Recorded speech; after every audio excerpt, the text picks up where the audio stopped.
Hello, I'm Dr. Richard Sadove, board-certified plastic surgeon and founder of the Acne Scar Center.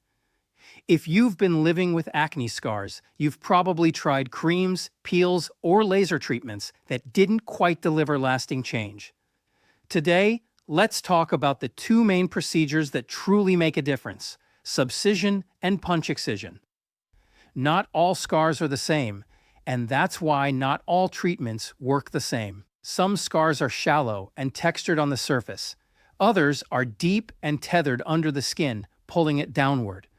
Understanding which type you have helps us choose the right approach for your skin. Most places offer laser treatment for acne scars. They are fantastic for improving pigment irregularities known as post-inflammatory hyperpigmentation. However, lasers don't reach the deeper tethering that causes rolling or deep-pitted scars, so they are typically not a good solution. That's where subcision comes in. Subcision is a minimally invasive procedure where a small cannula or needle passes beneath the scar to release the fibrous bands pulling it down. Once freed, the skin lifts and we graft your own body fat to fill the space for a long-lasting result. It's especially effective for rolling scars, the ones that look like gentle waves across the skin.